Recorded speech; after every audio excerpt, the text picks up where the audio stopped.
ఏమైనా సంగతి నాకు కూడా కరెక్ట్గా తెలియదు సార్.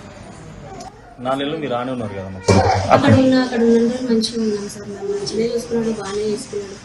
కానీ వాళ్ళ ఫ్రెండ్ ఫోన్ చేసినప్పుడు వాడు చెప్పిండు, ఆంటీ అరవింద్ ఏమైనా ఫోన్ చేసిండా, ఇట్లా బయటికి వెళ్ళిండంట మరి, అలా వాళ్ళకు ఫోన్ చేసిండ్రంట, ఇట్లా ఫ్లైట్ బుక్ చేసుకున్నారంట. అంటే ఎందుకమ్మా ఇట్లా బుక్ చేసుకున్నారు అని అంటే, ఏ చిన్న గొడవ పని ఉండినా అన్న, ఇంకా అమ్మ వాళ్ళు రమ్మన్నారు ఫ్లైట్ బుక్ చేసినట్టునే.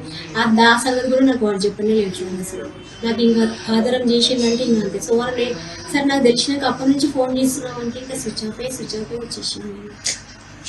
ఏమైనా సంగతి కదా, వాడు మాట్లాడుతుంటే ఏదన్నా ఒకటి తెలుస్తుంది. కానీ వాడికి లాస్ట్ కూడా నేను ఎందుకు గుర్తు రాలేదు సార్. వాడు నాన్న చనిపోయినప్పటి నుంచి కూడా కష్టపడి వాడడం నుంచి పెరిగినట్టు ఒక స్టేజ్కి వచ్చిండు.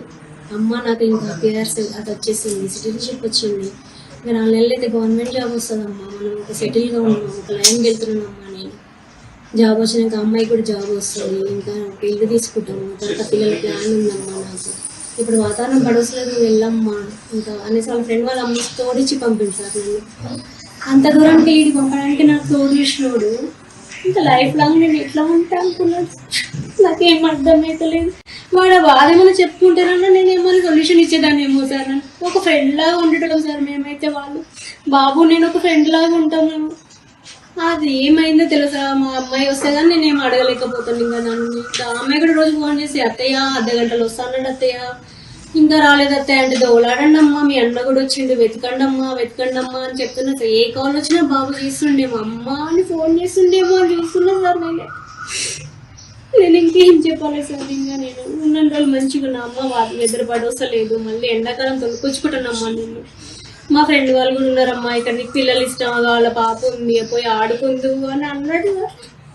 నేనేం చెప్పు, ఏమని తెలిసి ఉంటాను మేమని చెప్తా సార్. వాటి నాతో ఏం షేర్ చేసుకోలేను. చెప్తే బాధపడుతుంది అమ్మ, టెన్షన్ తీసుకుని ఇదైతే అమ్మ నీ ఆరోగ్యం జాగ్రత్తగా మంచిగా ఉండు అట్లా అని అంటుండే సార్. వాడు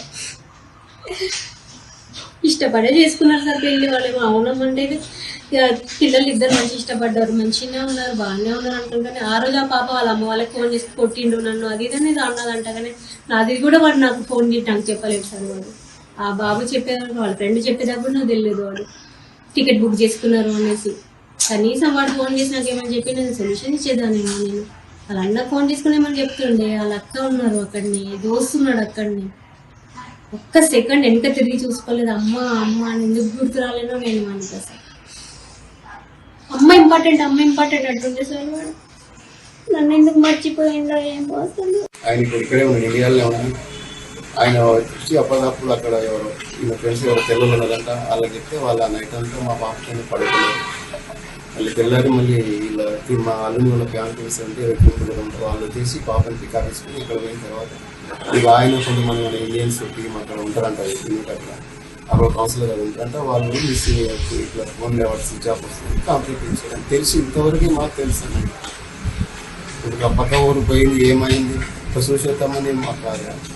ఇక మా బిడ్డ ఏడ్చుకుంటా, నేను చచ్చిపోతా డాడీ, అరవింద్ లేకపోతే నేను చచ్చిపోతా డాడీ, నేను చచ్చిపోతా డాడీ అంటే వద్దమ్మా వద్దు, ఎందుకు ఇంకా అదో కాదు, ఏమైందో మనకి నీకేం తెలుసు, అది మిస్సింగ్ ఇచ్చినప్పుడు ఇంకా రాడు నా మీద చాలా ప్రేమ ఉంది డాడీ. పోయినా కూడా మేము అనుకున్నా కూడా వెంబడే మళ్ళీ ఫోన్ చేసి మళ్ళీ వస్తాడు డాడీ అని చెప్పలేదు.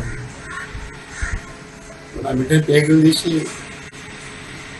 4-20 పెంచి డెక్క తీసి ఇట్లా అవుతాడని నా జీవితంలో ఎక్స్పెక్ట్ చేయలేదు. నాకు ఈ పరిస్థితి ఇది కూడా నేను ఎక్స్పెక్ట్ చేయలేదు అసలు. నా కడుపు పుట్టే ఇలా తల్లి కూడా ఒక్కతే తల్లి, ఒక్కతే, ఆమెకి ఎవరు లేరు. చిన్నప్పుడు తండ్రి చచ్చిపోయిండు, సరే ఈ రూపకంగా చూసుకుంటుంది అక్కడ ఏదైనా మా అమ్మ ఉందని ఆలోచన ఏమైందనేది ఏం తెలిస్తే ఒక దాని మీద మాట్లాడవచ్చు. ఎట్లా అయింది ఏమైందో తెలియదు అన్నమాట. అసలు తల్లి ముఖం చిన్న బతకపాయ, మాకు లేకున్నా సరే ఏదైనా కోపం ఉంది అనుకున్నా కూడా తల్లి ముఖం బతకపాయ అని బాధ ఒకటే మిగిలిపోయింది. మా బిడ్డ కూడా నాశీలకి తాతకు ఫోన్ చేసిన, అత్తయ్య మనం ఎట్లా బతుకుదాం అత్తయ్య, ఎట్లా ఉండాలి అత్తయ్య,